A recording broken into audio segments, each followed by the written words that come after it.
Welcome to the Occupational Safety Leadership Podcast, episode number 138. In today's episode, we're going to continue the journey of hazard identification, and today we will talk about pre-purchase document review. So that's a mouthful for basically saying before you buy something, you're going to sit down and read the manuals, understand it, look at all the safety stuff. Some of these companies do a great job, whereas others will give you the bare bones out there. But let's just sit down, go over a couple of things. I do think that this is one of the most overlooked areas. But what this also means is that first off, you have to have buy-in. You have to know exactly what's going to be bought. And that makes it really hard for you to sit down and really insert yourself because, at least for me, I had to set a threshold because I literally couldn't say, it's awesome you guys want to buy everything as safe as possible. But when it came down to the amount of things that we were buying, it was more than a full-time job just to literally sit down and read these manuals. Besides, any traveling, walking through the plant, doing programs, training, and all the rest. So at some point, you have to set some kind of a threshold. And I know that's kind of a weasel answer out there because I really don't know exactly what everyone is buying. Are you only buying, let's just call them 5 widgets? Well, that would be pretty simple to sit down and do that. But if you're buying 5 every day across the board for 10 separate sites, that makes it really hard to do. So set some kind of a threshold for what you do have time for and what you don't have time for. So we talked about examining the documents, get all the manuals, read everything from cover to cover. Sometimes it can be almost like pulling teeth because I think that some of these folks, whereas they're extremely brilliant and smart, it's really hard for them to say, this is exactly what this does, here's the hazard. Sometimes they appear to be written by lawyers, so there's a lot of legalese in there. And I get it, of course.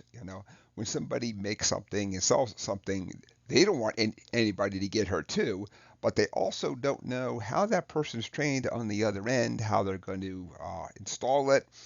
Are they using it for something other than what it's actually made for? But they're going to sit down and bastardize it and just basically make it work. So let's just kind of look at some of the big things out there. When we think about hazards, we think about the traditional ones of pinch point and crushing and all that. But you can also find fantastic info on the non-traditional ones, with the non-traditional becoming more and more part of the everyday workforce. So when you think about lasers, non-ionizing radiation, noise, I do everything I can to buy something as quiet as I can. And if it's not very quiet, because typically they've done the noise measurements, all that documentation is in there. It could be one number, in 400 pages, but it's in there. So sometimes you have to think about where to go and find this info. Some of the more obvious ones, we want to look at the chemicals. Um, I found that just about every single one does a great job of saying, here's a ideal starting point for a lockout tagout then. So a lot of times they do a really good job of that because again, when something is sold to you, they don't want you to get hurt. I get that, of course. And so they're doing everything they can on their end too, most times. Some companies will say you buy it first, we ship it to you first, and then we'll email you after, it's already on site. And that is a technique that's better than nothing. But the key is that if you can really look at the stuff up front, and you also have to have the management commitment, to go back and say, hey, here's exactly what the hazards are. And by your risk appetite, and it has to be the management's risk appetite, are you going to go forward or not go forward with this whole purchase?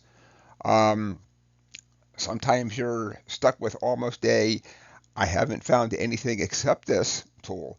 And that doesn't mean that you can't ask the manufacturer, like, well, how do we go back and address these things? But sometimes you will find a piece of equipment that really is the only game in town, and then you have to get the creative and say, we're willing to buy it the way it is, and then when it comes in, we're going to do the following things to it to make it even safer, to equal the risk appetite that the company has. So, and then one that most companies will not look at that often is going to be the ergonomic factors then. So is it going to be a machine that somebody sits? Do they stand? Is it going to be part of a machine, but all the way in the back, the maintenance guys are spending hours on their knees swapping out stuff and doing maintenance and all that. So I really try to do everything I can to look at those things too, because it can just get tough then. So, and then finally, one that I use with we'll call it sparse results, because a lot of times the company doesn't have this information either, is that I want to understand the waste. Obviously when you see a chemical um, chemical thing happen, you can measure that. You know it's going to go up the scrubber, and all that kind of stuff then. But things like regular waste, hazardous waste, and all that kind of stuff, then we always want to go back and minimize the risk that we have, of course, minimize that environmental liability the company has too. So we want to look at a way that can we not generate waste and hazardous waste and all that stuff too. And I've had very sparse results with this. Most of the time, most companies have done like enough to say, hey, it's good, or you should think about getting a permit along with this or not. But a lot of companies have not really fully investigated the whole life, let's call it the whole life cycle of this equipment. Because at some point, let's say let's say it runs for 20 years, has almost zero issues the whole time. You only change oil in this thing. Awesome, great. Well, when it's at the end of service, what do we do now with this thing? Are we going to do it like sell it as scrap? And of course, the odds of you being there in 20 years, maybe and maybe not, of course, but that doesn't mean that the company's not faced with exactly these same issues in the future. Is how do we get rid of this thing so we upgrade it and go on to the next latest and greatest that's out there? So okay, that is it for episode number 138. This was just a very brief intro into looking at the pre-purchase document review. Over the years, I've come up with a checklist that helps me, because you're just not going to find it. Every single piece of equipment is going to have exactly the same thing. So with any kind of checklist, you just have your you basically have your question, you have your yes, no, and you can also say that it's just NA, because not everything is going to apply. So, all right, episode 138 is complete. I'd like to thank everybody for joining me today. My name is Dr. David Ayers. Thank you, and have a safe day.